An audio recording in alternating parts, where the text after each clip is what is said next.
Pendiri fisika kuantum adalah Max Planck.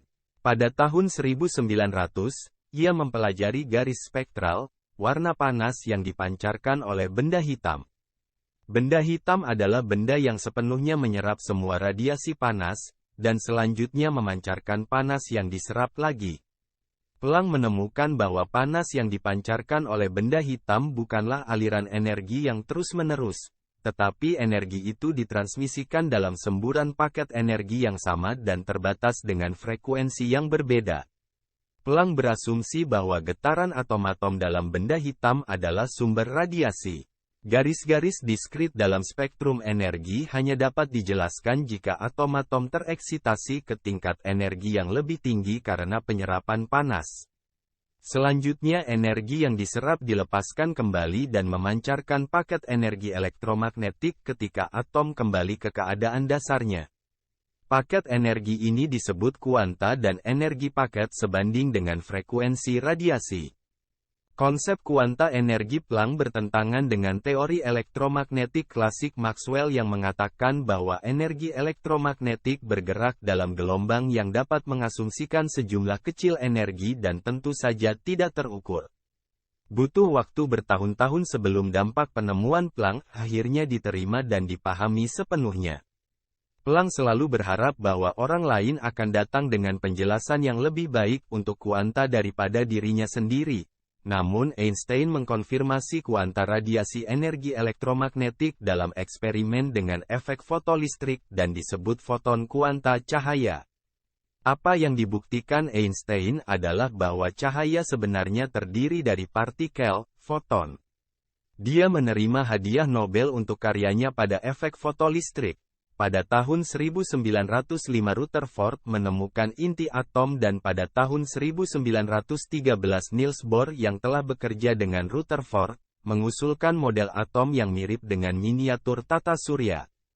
Di mana elektron mengorbit inti seperti planet kita mengorbit matahari. Elektron seperti planet, mengorbit nukleus dalam lapisan bola yang disebut kulit elektron pada jarak diskrit dari nukleus. Kulit elektron adalah jawaban Bohr atas penemuan yang dibuat oleh Max Planck. Ia menduga bahwa atom hanya bisa eksis dalam set diskrit keadaan energi stabil. Dia menjelaskan bahwa elektron hanya dapat mengorbit nukleus pada kulit tertentu, tetapi mereka bebas melakukan lompatan kuantum dari satu kulit ke kulit lainnya. Ketika elektron melompat atau melakukan lompatan kuantum dari kulit yang lebih tinggi ke kulit yang lebih rendah, sebuah foton dengan panjang gelombang yang berbeda dipancarkan. Elektron tidak melakukan perjalanan melalui ruang di antara kulit, ia hanya bisa melompat seperti katak dari satu kulit ke kulit lainnya. Bohr menjelaskan misteri mengapa elektron tidak menabrak inti dengan mengatakan ada kulit terendah yang tidak dapat dilewati. Sampai hari ini fisika kuantum tidak pernah mampu menjelaskan mengapa elektron dipaksa untuk mengorbit pada kulit tertentu. Jawabannya, sebenarnya sederhana yaitu, inilah keajaiban fisika kuantum.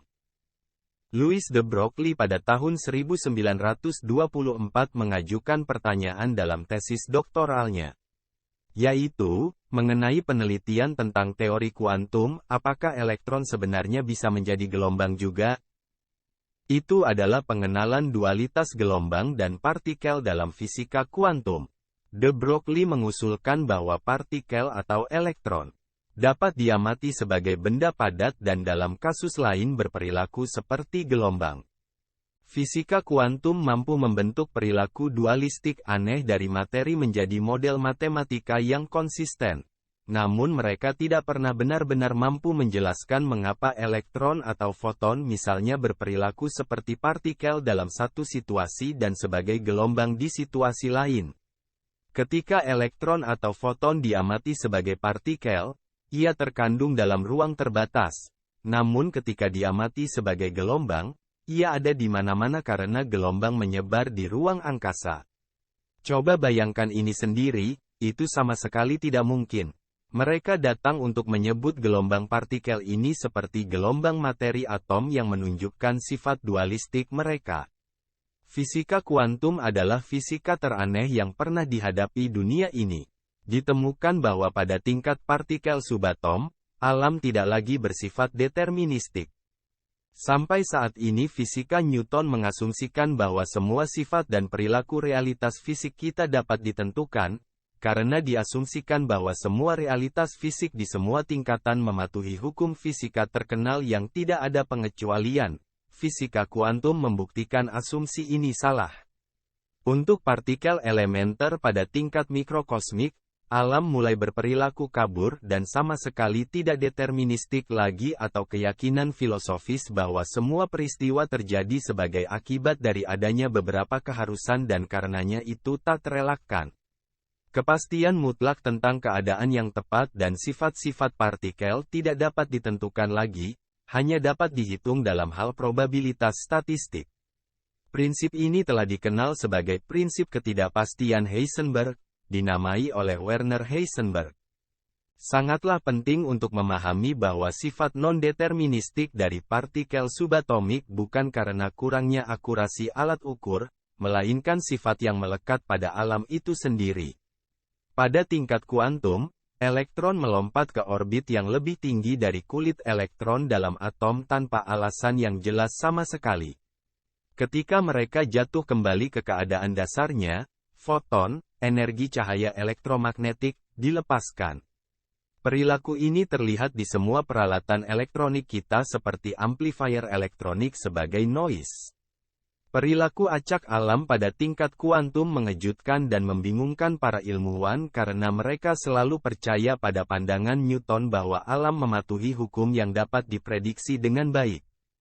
Fisikawan sekarang harus hidup dengan prinsip ketidakpastian fisika kuantum. Einstein yang tidak percaya pernah berkata, Tuhan tidak bermain dadu. Fluktuasi energi kuantum pada tingkat kuantum tidak dapat diprediksi. Mengapa demikian? Erwin Schrödinger mengerjakan persamaan yang menentukan kecepatan atau lokasi yang tepat dari sebuah elektron dalam awan elektron. Karena prinsip ketidakpastian Heisenberg, tidak mungkin mengetahui kecepatan dan lokasi secara bersamaan. Jika mengetahui kecepatannya, lokasinya tidak pasti. Dan jika Anda tahu lokasinya, kecepatannya tidak pasti. Untuk memecahkan paradoks sifat dualitas gelombang partikel atau wavekel, di mana sebuah partikel yang dapat menjadi partikel dan gelombang, fisika kuantum mengatakan bahwa wavekel hanya ada dalam bentuk imajiner sebagai superposisi dari semua kemungkinan. Begitu seorang pengamat dalam banyak kasus, seperti misalnya, ketika para ilmuwan di laboratoriumnya mengukur sebuah gelombang, keadaan kuantumnya runtuh. Superposisi dari semua kemungkinan dikatakan runtuh menjadi hanya satu keadaan fisik, atau satu realitas fisik. Dengan kata lain gelombang tidak ada di dunia nyata sampai pengamat mengamatinya. Sebelum pengamatan itu, segala sesuatu ada di alam kemungkinan yang transendental. Ketika sedang diamati, ia membeku, atau mengembun, menjadi salah satu dari sebuah kemungkinan. Ini telah menjadi terkenal sebagai interpretasi Copenhagen fisika kuantum dan diusulkan oleh Niels Bohr. Penafsiran Copenhagen mengatakan bahwa tindakan pengamatan sadar oleh pengamat menyebabkan runtuhnya gelombang kuantum, atau runtuhnya keadaan superposisi dari semua kemungkinan. Oleh karena itu apa yang dikatakan fisika kuantum adalah bahwa realitas fisik kita adalah subjektif. Pengamat memainkan peran aktif dalam apa yang dimanifestasikan oleh alam. Di alam kuantum, partikel subatom adalah rekan kita, sebagai pencipta untuk realitas kita sendiri. Einstein pernah berkata, saya tidak yakin bulan masih ada ketika saya menoleh. Apa yang dia maksud dengan ini, adalah bahwa ilmu kuantum mengasumsikan bahwa realitas fisik kita hanya ada ketika sedang diamati dan ini dalam keadaan partikel. Materi kembali ke energi murni ketika tidak ada yang memperhatikan atau dalam keadaan gelombang. Fisika kuantum berarti akhir dari tujuan Newtonian dan realitas determinatif kausal. Karena pengamatan sadar ilmuwan memainkan peran aktif dalam pengamatan fisik. Hari ini pengetahuan ini digunakan untuk mengembangkan teknologi enkripsi kuantum untuk transfer informasi. Penyadapan pesan dapat dideteksi dengan tindakan pengamatan saja, karena pembaca yang tidak berwenang sampai batas tertentu harus mengubah isi pesan. Ilmu kuantum meramalkan adanya apa yang disebut efek non-lokal. Efek non-lokal adalah efek yang berlangsung seketika antara objek fisik yang terpisah dalam ruang waktu. Dalam hal ini tidak ada waktu yang terlibat antara sebab dan akibat.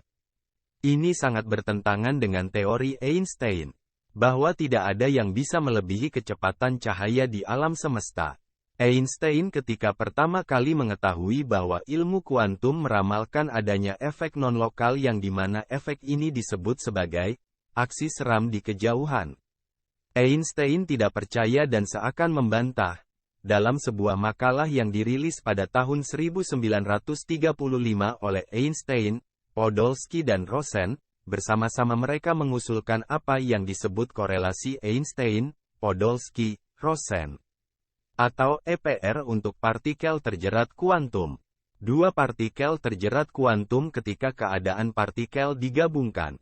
Partikel terjerat kuantum bereaksi sebagai satu benda, tampaknya tidak ada pemisahan. Ketika keadaan kuantum dari satu partikel runtuh menjadi keadaan klasik, begitu juga yang lain dalam keadaan yang persis sama. Agar hal ini terjadi, diperlukan komunikasi antara dua partikel secara seketika. Dengan kata lain ini terjadi secara non-lokal. Namun dalam proposal EPR, Einstein mencoba untuk menyangkal non-lokalitas partikel terjerat kuantum, yang menyatakan bahwa ilmu kuantum tidak lengkap dan dia datang dengan alternatif, variabel tersembunyi lokal. Pada tahun 1964, John Bell membuktikan bahwa efek non-lokal dari partikel terjerat kuantum adalah nyata. Dan ini dikenal sebagai teorema Bell. Dalam situasi di mana Anda memiliki dua partikel, A dan B, yang terhubung melalui belitan kuantum, maka sifat A dan B berkorelasi. Sebagai contoh, putaran A bisa setengah dan putaran B mungkin kurang setengah, atau sebaliknya. Namun, begitu Anda mengukur putaran A, Anda tahu pasti nilai putaran B tanpa harus mengukurnya secara langsung. Jika A memiliki putaran setengah, maka putaran B haruslah kurang setengah. Jika A memiliki putaran kurang dari setengah, maka putaran B haruslah setengah. Tidak ada alternatif lain. Teka-teki di teorema Bell adalah bagaimana informasi itu dikomunikasikan antar partikel. Jadi, komunikasi antara partikel terjerat, diasumsikan non-lokal. Dan dengan demikian itu seketika. Jika keadaan satu partikel terjerat berubah, begitu juga yang lain untuk mencerminkan keadaan yang sama. Insinyur di IBM pada tahun 1993 telah mengerjakan teleportasi kuantum menggunakan belitan kuantum sebagai landasan mereka. Teleportasi kuantum adalah teknik di mana materi didematerialisasikan di satu lokasi dan difaks atau dikirim dan dimunculkan kembali dalam keadaan kuantum ke tempat lain untuk dipasang kembali secara lokal. Meskipun kita tidak mengharapkan adegan fiksi ilmiah film Star Trek, tetapi pada faktanya hal itu merupakan sebuah fenomena, dan bahwa fenomena itu nyata.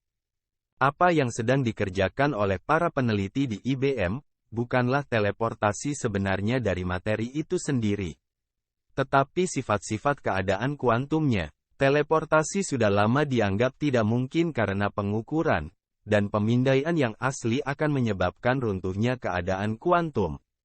Dan karenanya, itu menghancurkan yang asli, dan menurunkannya ke keadaan klasik.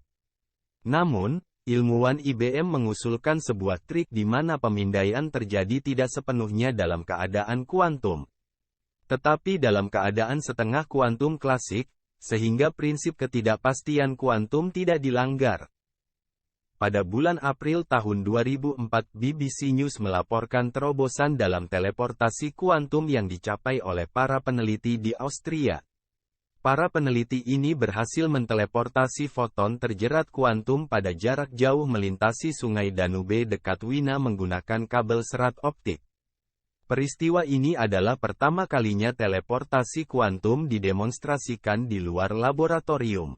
Teleportasi kuantum adalah fitur utama yang diperlukan dalam pengembangan komputer tipe super baru, menggunakan komputasi kuantum. Komputer kita saat ini menggunakan status biner dalam memori yang disebut bit untuk menyimpan data. Sedikit dapat mengambil nilai salah satu atau nol. Dalam komputasi kuantum, bit klasik diganti dengan bit kuantum atau qubit. Qubit ketika dalam keadaan kuantumnya mengambil superposisi dari nilai 1 dan 0 pada saat yang sama. Sementara dalam keadaan kuantum perhitungan berlangsung. Teleportasi kuantum adalah fitur di mana data, qubit, dipindahkan dari satu tempat di memori ke tempat berikutnya, seperti yang terjadi di komputer kita saat ini. Pada akhir perhitungan, keadaan kuantum dari memori komputer runtuh menjadi keadaan klasik. Semua qubit dalam memori sekarang akan memiliki nilai bit klasik baik 1 atau 0.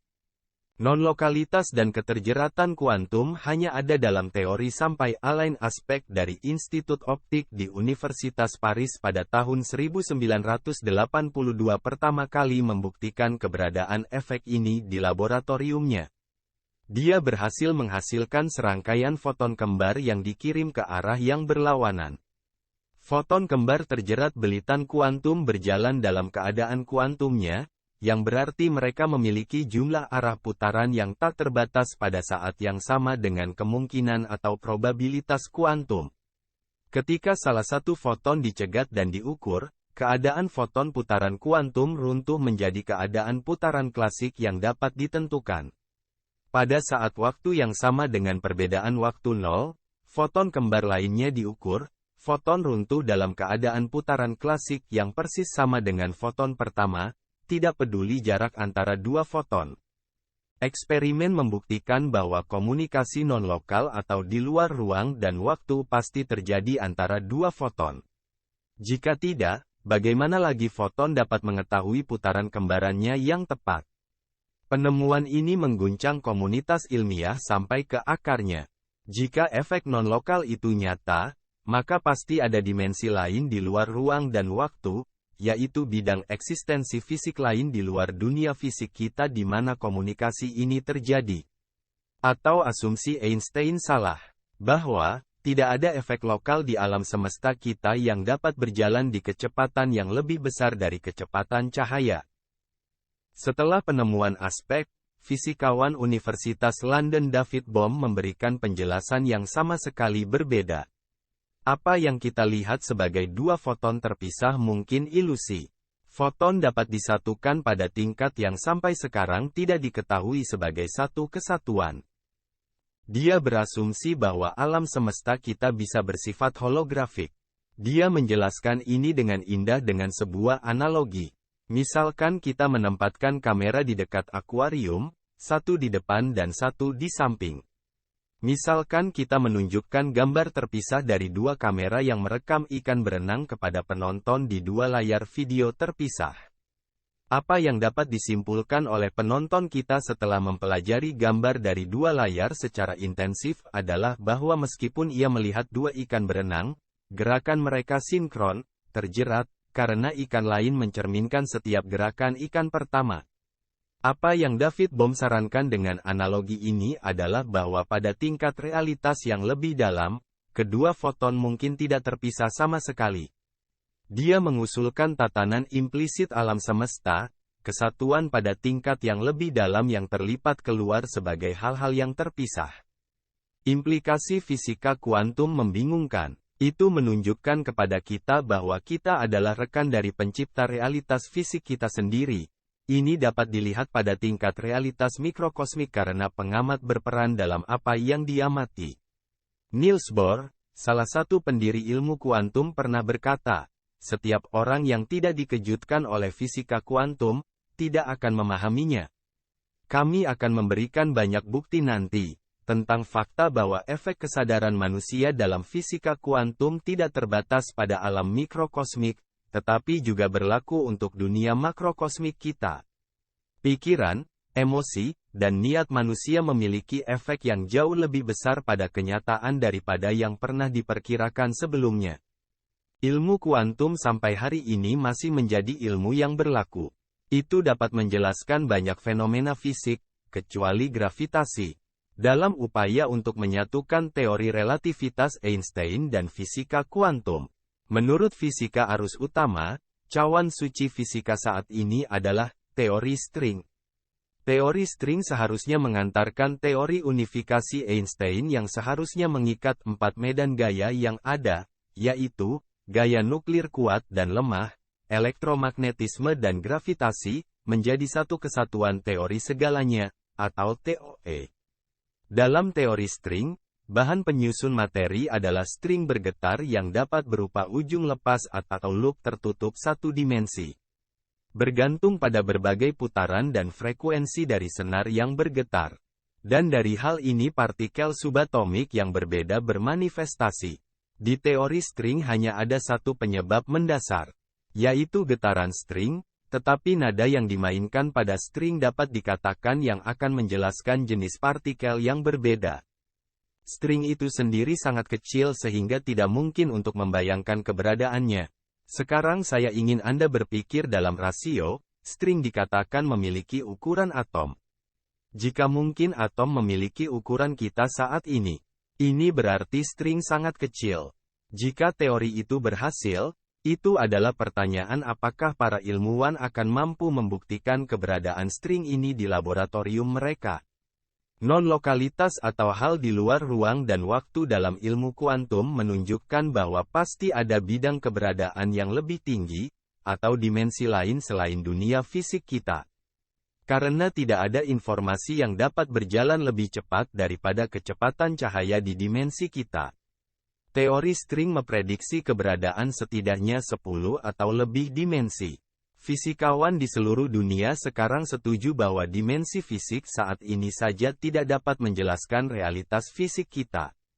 Masalah dengan teori string adalah bahwa ada lebih dari satu teori string yang diperlukan untuk membuatnya bekerja.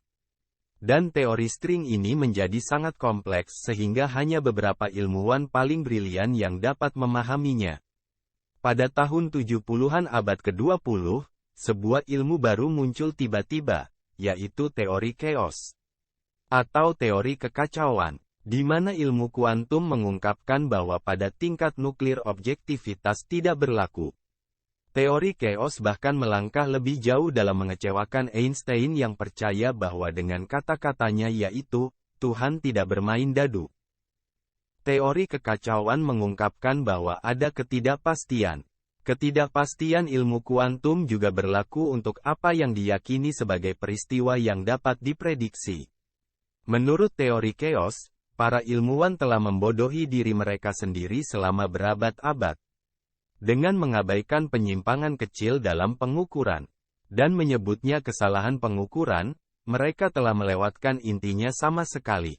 Sistem yang dapat diprediksi yang dapat dijelaskan sepenuhnya dengan fisika Newton, seperti ayunan bandul jam, dan orbit planet berperilaku kacau.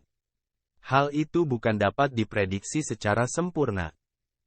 Realitas baru yang diungkapkan oleh teori chaos adalah bahwa ada kekacauan, atau ketidakpastian. Bahkan dalam ayunan bandul atau pendulum, alam semesta kita sama sekali tidak mematuhi hukum fisika yang ketat atau di luar dari batas hukum fisika, yaitu, di luar dari batas akal dan pikiran. Hukum fisik hanya beroperasi dalam batas-batas tertentu, yang memberi mereka tingkat kebebasan. Teori kekacauan menunjukkan bahwa alam semesta kita sama sekali tidak deterministik. Tetapi alam semesta itu kreatif dan terus berkembang. Kekacauan dalam mitologi Yunani dianggap sebagai kekuatan kosmik yang menciptakan bentuk dari kekosongan, atau kehampaan. Hukum fisika itu sendiri mungkin tidak ditentukan sebelumnya, tetapi dapat berkembang seiring waktu. Dalam hal ini istilah yang lebih baik untuk hukum fisika adalah kebiasaan fisik, kebiasaan alami yang telah berevolusi dalam miliaran tahun menjadi cara kerja alam semesta. Alam semesta dapat dianggap sebagai sebuah sistem yang berkembang. Hukum fisika kurang lebih merupakan memori universal tentang bagaimana melakukan sesuatu. Teori kekacauan terus menjelaskan bahwa, meskipun peristiwa mungkin tampak benar-benar acak pada pandangan pertama, Masih ada keteraturan di tingkat yang lebih dalam. Contoh peristiwa acak dengan tatanan kacau adalah tetesan air yang tidak teratur dari keran, kristalisasi kristal es. Meskipun urutan tetesan yang akan jatuh dari keran air sama sekali tidak dapat diprediksi bahkan oleh teori chaos, masih ada urutan yang lebih dalam, sebuah pola yang harus dilihat. Kristal es semuanya serupa tetapi tidak identik. Tidak mungkin untuk memprediksi seperti apa kristal es itu ketika mengkristal. Namun teori chaos mampu menunjukkan bahwa kristal es memiliki keteraturan tersembunyi yang sama. Pendiri teori chaos adalah Benoit B. Mandelbrot. Dipekerjakan sebagai ahli matematika di IBM di New York, Mandelbrot menemukan bahwa ada urutan matematika tersembunyi dalam urutan fluktuasi harga yang tampaknya acak. Dia mempelajari harga kapas di komoditas dengan sejumlah besar data harga sejak ratusan tahun yang lalu. Mandelbrot menemukan pola fluktuasi harga yang cukup revolusioner. Ini membingungkan para ekonom, yang tidak percaya bahwa sesuatu seperti harga kapas dapat diprediksi. Apa yang ditemukan Mandelbrot adalah apa yang kemudian disebutnya sebagai fraktal. Fraktal adalah pola geometris rekursif yang berulang pada skala yang berbeda tanpa batas. Fraktal yang paling terkenal adalah fraktal Mandelbrot. Fraktal sering digunakan dalam perangkat lunak screensaver komputer. Mereka terus muncul secara berulang di layar dengan kompleksitas pola geometris yang semakin meningkat. Fraktal ditemukan di mana-mana di alam, misalnya di arteri dan vena dalam sistem vaskular tubuh dan bronkus paru-paru manusia. Tanaman memiliki simetri fraktal, brokoli adalah contoh yang indah, tetapi juga pemandangan gunung adalah fraktal. Ketika kita memperbesar objek yang fraktal, kita melihat pola objek di tingkat makro, berulang juga di tingkat mikro, tidak peduli seberapa besar kita memperbesar. Teori kekacauan telah menemukan keberadaan 4 penarik kosmik dasar, titik, siklus, torus, dan penarik aneh. Kami tidak akan membahas secara rinci tentang perbedaannya tetapi menyebutkan bahwa penarik dapat digambarkan sebagai kekuatan di alam yang menciptakan keteraturan dari kekacauan. Kekacauan ditarik ke penarik menciptakan tatanan tersembunyi. 4 jenis penarik bekerja di setiap tingkat realitas, menciptakan alam semesta kita dari kekacauan. Dunia tidak sepenuhnya diatur oleh hukum fisika tetap, seperti yang diyakini secara formal. Tetapi dunia mengatur dirinya sendiri dan 4 jenis penarik mengaturnya. Teori chaos juga mengakhiri hukum fisika yang berusia berabad-abad. Hukum kedua termodinamika, hukum entropi yang menyatakan bahwa semua keteraturan di alam semesta pada akhirnya akan meluruh menjadi tidak teratur. Penarik teori chaos membuktikan bahwa negentropi atau entropi negatif yang menciptakan keteraturan dari chaos harus ada di alam semesta. Bahkan tampaknya menjadi aturan dan bukan pengecualian. Penarik teori chaos sepenuhnya membalikkan gagasan sebab dan akibat. Kausalitas didasarkan pada gagasan bahwa setiap akibat pasti memiliki sebab yang pada waktunya mendahului akibat. Namun dalam teori chaos, penyebabnya adalah penarik. Sebuah kekuatan tak terlihat di masa depan yang menarik efek, peristiwa waktu saat ini dan masa lalu. Penarik dalam teori chaos adalah kekuatan yang oleh filsuf Yunani Aristoteles disebut enteleci, yaitu tujuan yang menarik peristiwa-peristiwa perubahan padanya. Jadi kita sampai pada kesimpulan, pada pergantian milenium menjadi semakin jelas bahwa sains kehilangan fondasi realitas objektif dan determinisme kausalnya. Ilusi objektivitas itu dihilangkan oleh ilmu kuantum yang menunjukkan bahwa pengaruh kesadaran manusia berperan dalam ranah kuantum materi subatom. Ilmuwan kuantum selalu memiliki masalah dengan interpretasi Copenhagen ilmu kuantum. Gagasan bahwa kesadaran memiliki efek terukur pada realitas tidak cocok dengan kerangka sains yang mapan. Descartes dan Newton mendirikan sains dengan asumsi bahwa kesadaran tidak berpengaruh pada realitas. Kesadaran itu sendiri disingkirkan ke wilayah agama. Hal ini menyebabkan kepercayaan buta bahwa alam semesta dapat dijelaskan seperti jarum jam, kepercayaan buta pada materialisme. Tidak ada yang pernah meragukannya. Diyakini bahwa segala sesuatu di alam pada akhirnya dapat dijelaskan oleh sains dalam istilah mekanis. Alam semesta dianggap sebagai satu jam mekanis yang sangat besar. Determinisme kausal yang sudah dirusak oleh prinsip ketidakpastian ilmu kuantum di alam kuantum akhirnya ditangani oleh teori chaos. Teori kekacauan hanya menyatakan bahwa semua peristiwa di alam adalah kacau dan tidak dapat diprediksi dan bahwa hukum fisika hanya dapat beroperasi dalam batas-batas terbatas yang memberi mereka ruang untuk kreativitas dan spontanitas. Sebab dan akibat dibalik dengan penarik fraktal sebagai penyebab yang menarik efek ke arahnya. Teori chaos mendukung gagasan bahwa pasti ada tujuan di alam semesta. Tetapi seberapa kuat sebenarnya efek kesadaran pada kenyataan ini? Apakah itu terbatas pada alam kuantum partikel subatom, sehingga tetap tersembunyi selamanya dari pengalaman pribadi kita atau apakah itu juga bermain di dunia makroskopik dari pengalaman kita sehari-hari?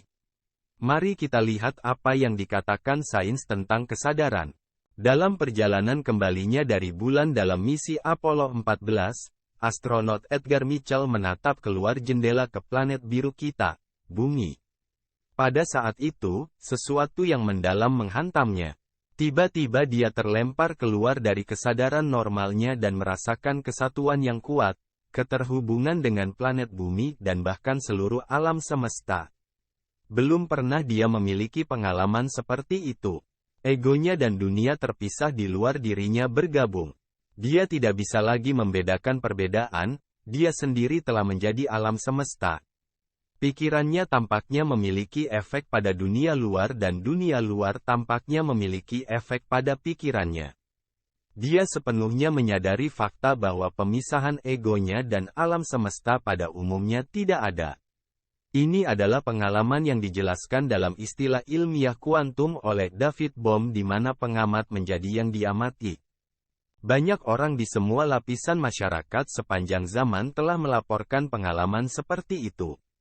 Itu disebut pengalaman mistik. Dalam sekejap kesadaran yang lebih tinggi, kebenaran yang lebih tinggi terungkap yang secara dramatis mengubah kehidupan orang yang mengalami pengalaman itu. Dan itulah yang terjadi dengan Edgar Mitchell. Setelah kembali dengan selamat ke bumi, ia mendirikan pada tahun 1973 sebuah organisasi nirlaba, Institute of Noetic Science yang bertujuan mempelajari sifat kesadaran manusia. Setelah Descartes menyerukan perceraian antara sains dan kepercayaan agama, kesadaran dan sains tidak pernah menjadi teman dekat. Ilmu pengetahuan mengabaikan relevansi kesadaran. Sains seharusnya menjadi studi objektif tentang alam dan tidak tertarik pada pengalaman sadar subjektif manusia secara individu. Bagi sains, ini hanyalah dua hal yang terpisah. Lagi pula bagaimana sains mempelajari alam jika pengalaman pribadi kita memainkan peran penting di dalamnya? Fenomena psikis, seperti telepati, prekognisi, persepsi ekstrasensorik, pengalaman di luar tubuh, mimpi jernih, dan pengalaman mendekati kematian, yang dilaporkan oleh begitu banyak orang. Berulang kali dibuang begitu saja. Alam mitos dan perumpamaan, sekarang dari sudut pandang ilmiah di mana sains seharusnya mempelajari setiap aspek keberadaan kita. Itu dianggap pendekatan yang sangat tidak ilmiah. Sikap skeptis yang dianut oleh ilmu pengetahuan telah menciptakan tabu dalam masyarakat yang masih berlaku sampai sekarang. Orang yang menjalani pengalaman ini sering merasa disalahpahami dan tidak dianggap serius. Banyak ilmuwan bahkan hari ini takut untuk mempertimbangkan untuk meneliti fenomena ini. Takut membahayakan karir mereka, karena beberapa yang telah mencoba itu dikeluarkan dari komunitas ilmiah mereka. Untungnya ilmu kuantum telah memaksa para ilmuwan untuk mengubah pikiran mereka tentang subjek dan sikap yang lebih positif telah muncul dalam dekade-dekade terakhir. Sebuah tabu ilmiah tampaknya akhirnya dipatahkan dan terima kasih kepada orang-orang seperti Edgar Mitchell. Kesadaran telah menjadi subjek yang serius untuk penelitian ilmiah. Kami akan memberikan beberapa wawasan ilmiah yang sangat menarik dalam teka-teki kesadaran manusia. Mungkin pertanyaan paling sulit yang pernah diangkat dalam sains disebut masalah sulit atau masalah yang mengikat. Ini adalah masalah bagaimana dunia imaterial dari pikiran dan perasaan kita berinteraksi dengan dunia material tubuh kita. Keadaan emosional yang disebabkan oleh pikiran dan perasaan kita atau dunia imaterial segera tercermin dalam fisiologi tubuh kita di dunia material. Misalnya, ketika sebuah pemikiran imaterial muncul di otak Anda untuk mengangkat tangan Anda, segera otak Anda mulai memproduksi pembawa pesan neurotransmitter yang dibawa sepanjang sistem saraf. Impuls listrik dikirim ke otot-otot di tangan Anda yang akhirnya akan merespons pemikiran awal Anda. Sekarang bagaimana ini mungkin? Bagaimana sesuatu yang tidak berwujud sebagai pikiran dapat memiliki efek fisik yang nyata? Itu terjadi sepanjang waktu di tubuh Anda, karena Descartes memutuskan bahwa ada pemisahan antara tubuh dan pikiran, kita tidak mungkin mendapatkan jawaban dari fisika Newton. Lalu bagaimana jembatan antara dunia imaterial pikiran dan dunia material tubuh dapat dilintasi? Mungkin kita bisa mendapatkan jawaban dari fisika kuantum. Semua realitas luar kita yang dirasakan oleh otak berasal dari panca indera. Pendengaran, penciuman, rasa, sentuhan dan persepsi visual. Menurut filsuf Immanuel Kant, tahun 1724 sampai tahun 1804, kita harus membuat perbedaan antara dunia noumenal, dunia itu sendiri dan dunia fenomenal. Dan dunia seperti yang kita rasakan.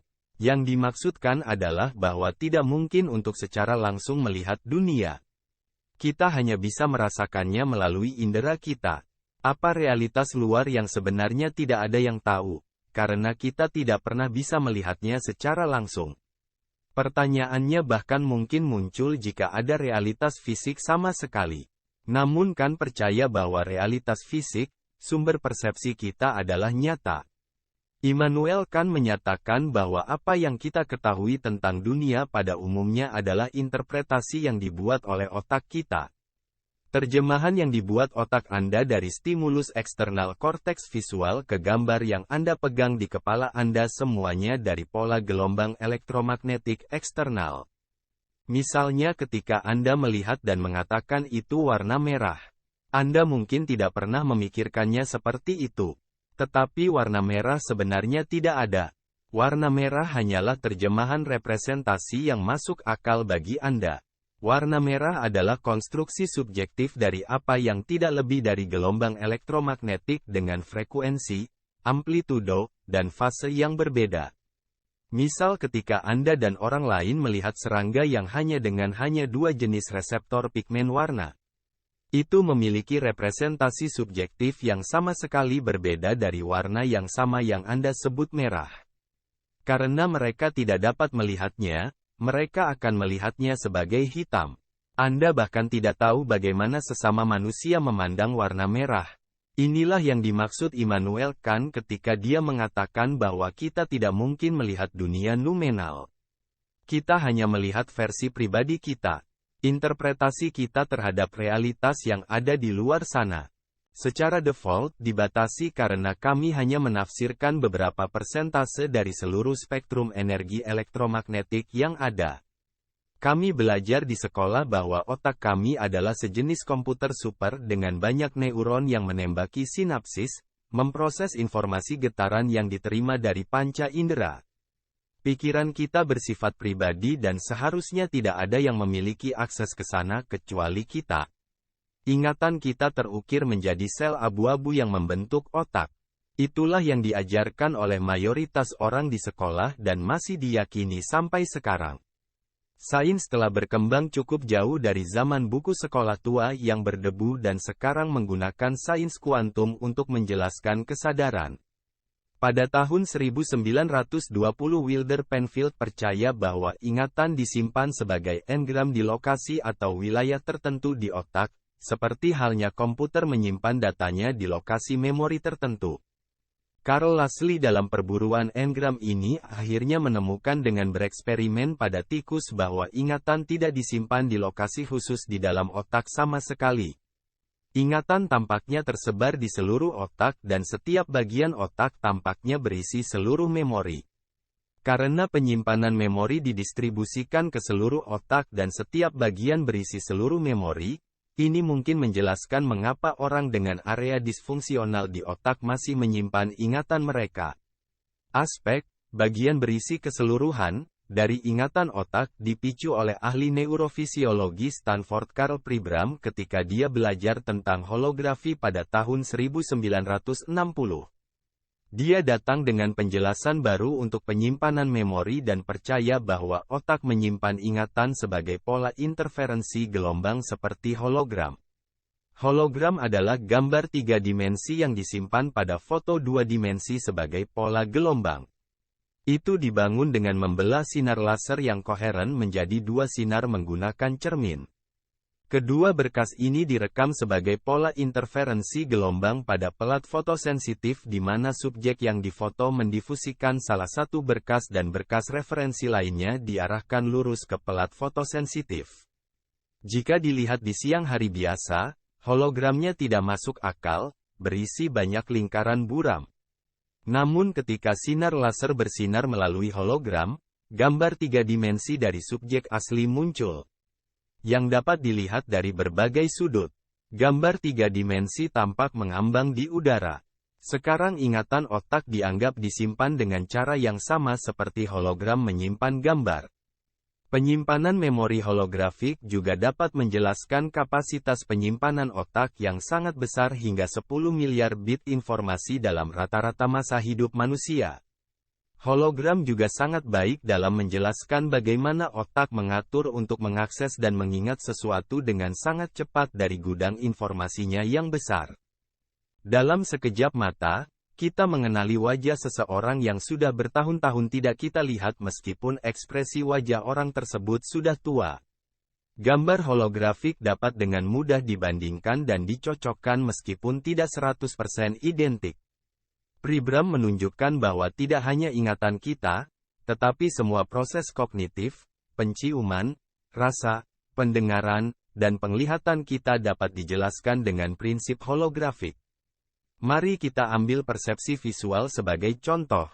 Pandangan sains saat ini adalah bahwa gambar dunia diproyeksikan melalui lensa mata ke kanvas, retina di belakang tengkorak, dan bahwa gambar ini entah bagaimana, didigitalkan, oleh otak dan pikselnya disimpan. Pribram membuktikan bahwa sel-sel saraf khusus di mata merespons frekuensi gelombang elektromagnetik tertentu yang mengenai mata. Gambar dilihat sebagai sekumpulan frekuensi dan bukan sebagai titik atau piksel individu. Sekarang bagaimana sebuah gambar dapat berisi frekuensi yang mungkin Anda tanyakan? Nah, dalam proses yang disebut transformasi Fourier, informasi spasial dapat diterjemahkan ke dalam spektrum frekuensi. Jean Fourier membuktikan bahwa segala jenis bentuk gelombang dapat dibangun dari gelombang sinus murni. Ketika beberapa gelombang sinus dengan frekuensi, fase, dan amplitudo yang berbeda ditumpangkan, segala jenis bentuk gelombang dapat dibangun. Proses penentuan konstituen gelombang disebut analisis spektrum dan secara matematis dijelaskan oleh transformasi Fourier terbalik.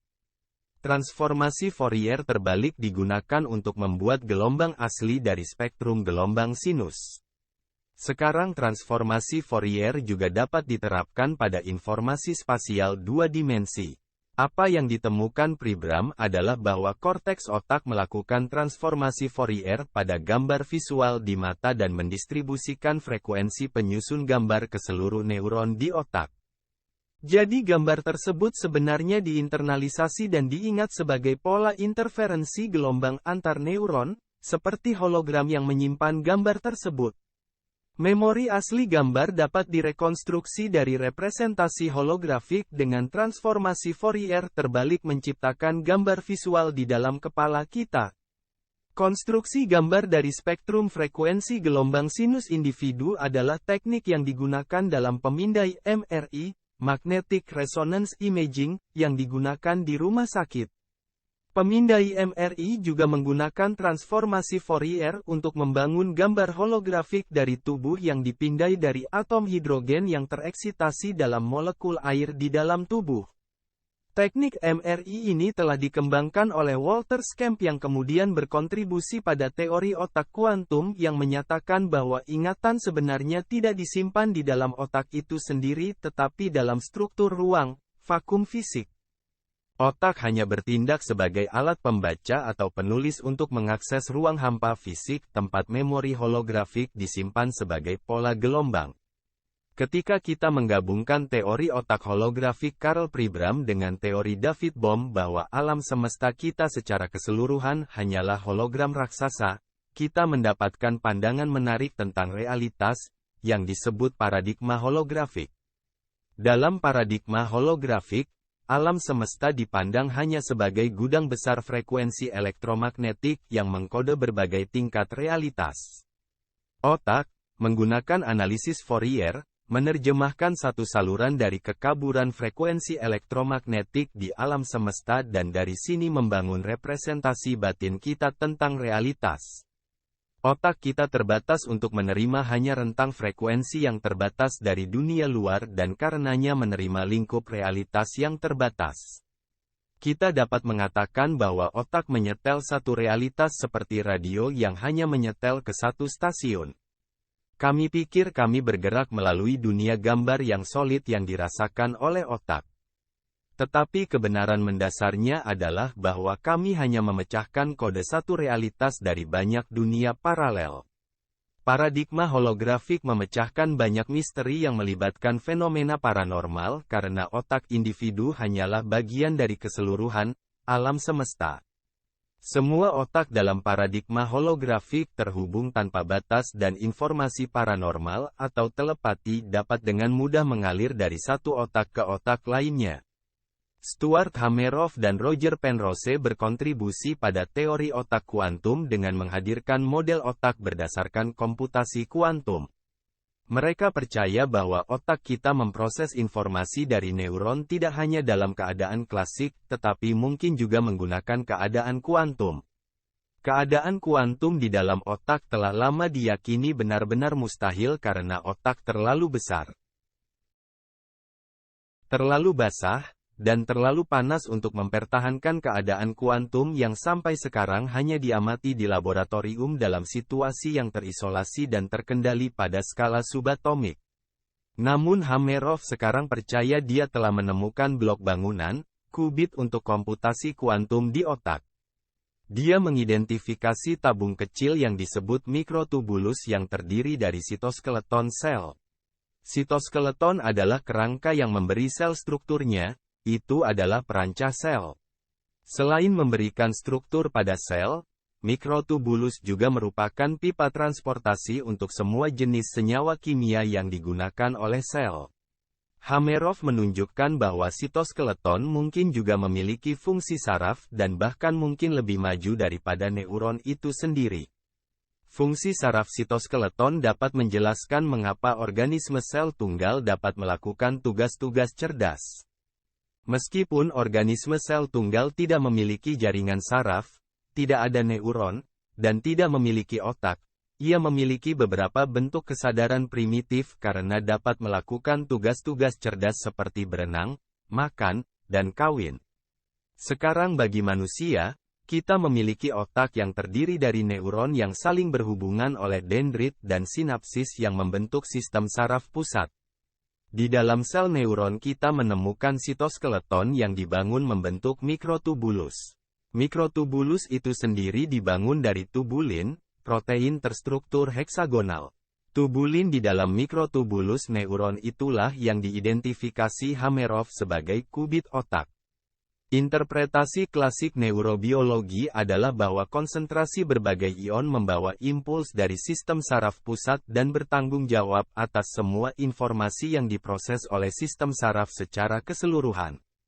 Namun Hameroff memperhatikan bahwa mikrotubulus mengandung cahaya yang sangat koheren, seperti cahaya laser, dan cahaya ini mungkin memainkan peran penting dalam pemrosesan informasi oleh otak. Fritz Popp telah menemukan emisi biofoton oleh tubuh manusia.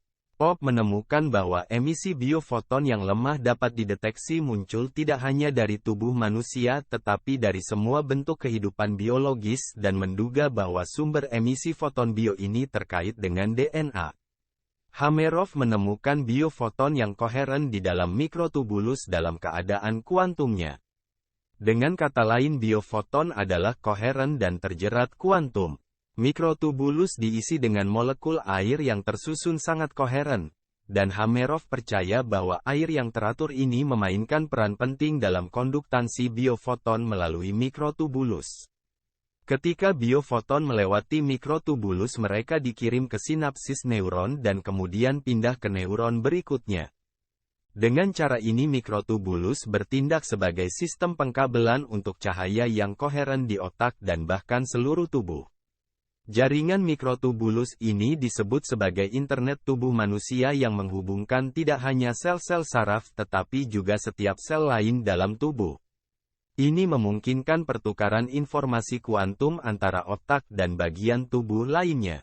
Implikasinya adalah bahwa kesadaran tidak terbatas pada otak itu sendiri tetapi semua sel tubuh berbagi dalam kesadaran sadar yang sama.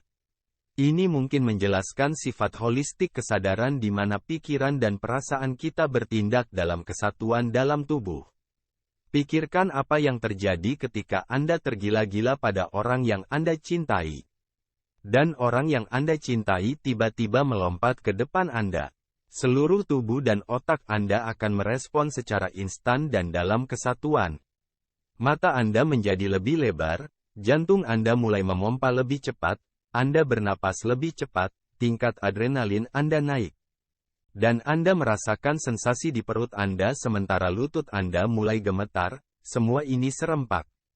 Respon terpadu tubuh dalam satu saat dikirim melalui internet saraf tubuh melalui kabel mikrotubulus sebagai gelombang cahaya koheren yang menghubungkan semua sel dalam tubuh. Rekan Hameroff, matematikawan Roger Penrose mengembangkan alternatif baru untuk interpretasi Copenhagen fisika kuantum. Runtuhnya gelombang kuantum dengan pengamatan sadar.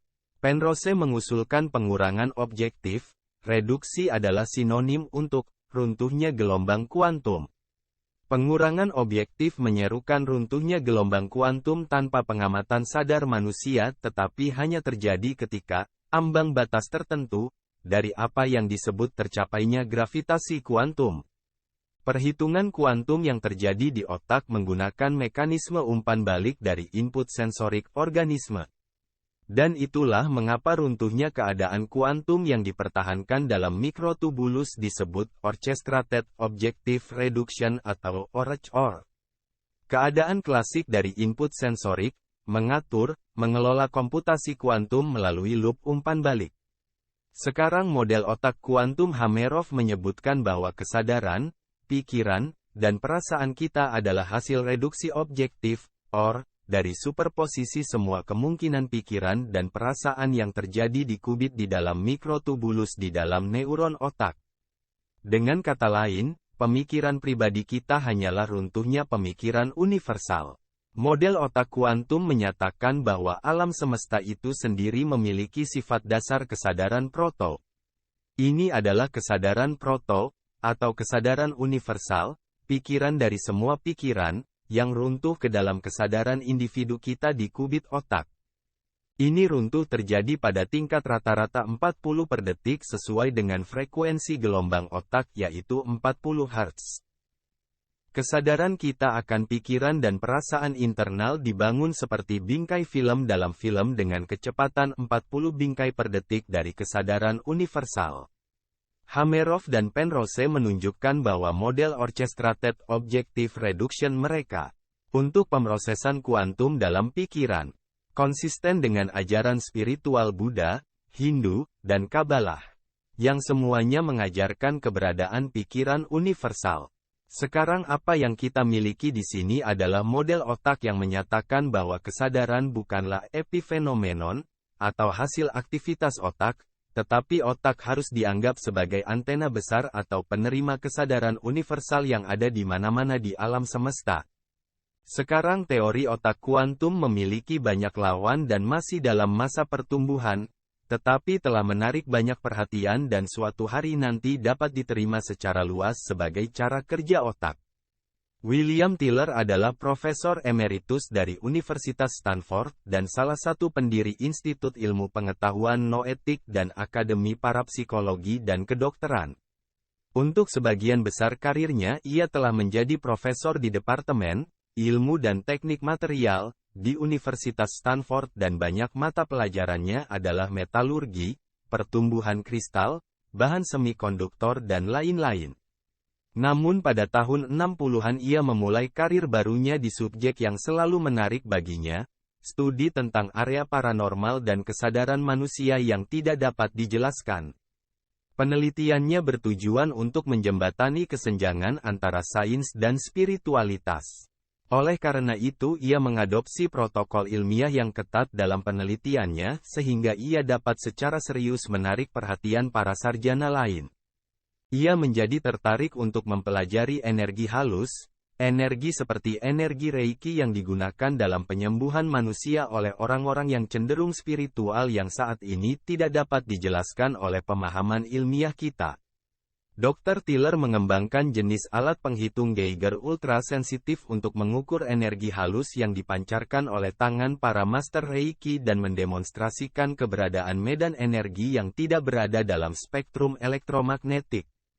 Eksperimen ini merupakan stimulus positif bagi komunitas Reiki. Mereka sekarang memiliki konfirmasi ilmiah bahwa medan energi Reiki itu nyata dan dapat diukur. Dalam penelitiannya, Profesor Tiller memperhatikan bahwa niat penyembuhan yang dikirim ke tangan oleh para praktisi Reiki memiliki efek penting pada keluaran energi yang diukur. Dari eksperimen ini ia menyimpulkan bahwa niat manusia melalui pikiran dan perasaan kita memiliki efek terukur pada realitas fisik.